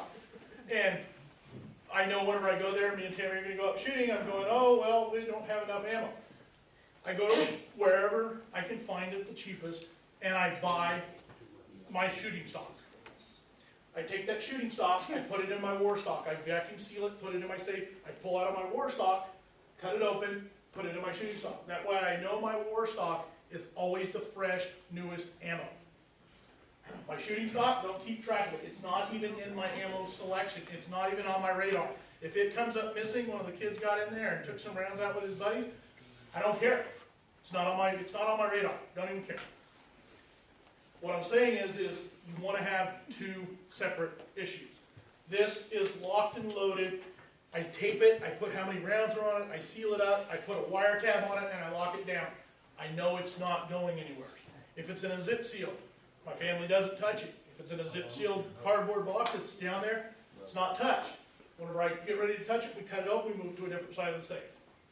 That's how we do it. I know there's probably better ways, more ways, but like I say, keep it fresh and keep it to where you know what you have at all times. I can tell you exactly how much is in my war stock in my head every day in my safes and what's scattered around.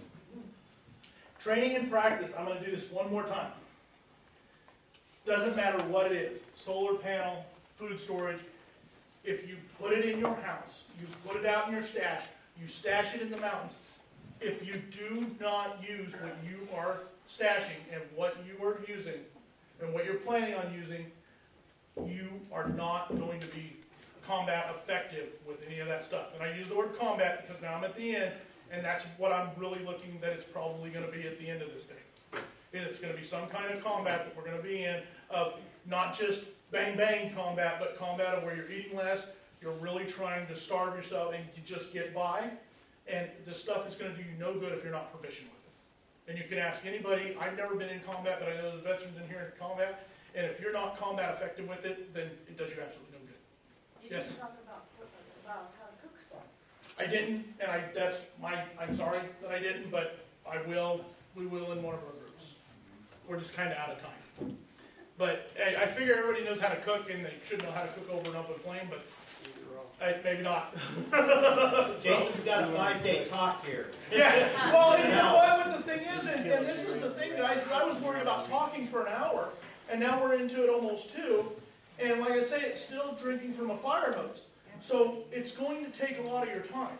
And you've got to look at it as a hobby. It's got to be something fun that you like to do, that you're going to continue to do, because you're not going to learn it overnight. You're not going to have the supplies, the gear overnight.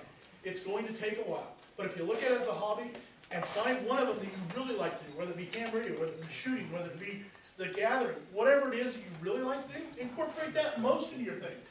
Because there's going to be a group out there that needs that aspect of you.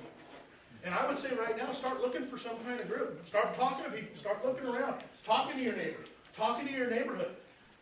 Some of them are going to think you're crazy. That's the way it goes. But you know what? You're going to get a real good idea of who in your neighborhood thinks you're crazy, and also who's got your back. This isn't prepping, it's preparing. Yes. There's a big difference between the two. Exactly.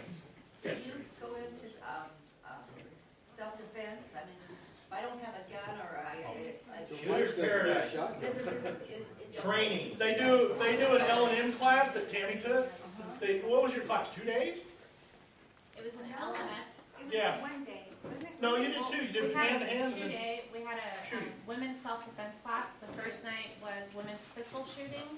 The second night was women's hand-to-hand combatives. We schedule those sporadically, so hopefully I'll have another one in a couple of months.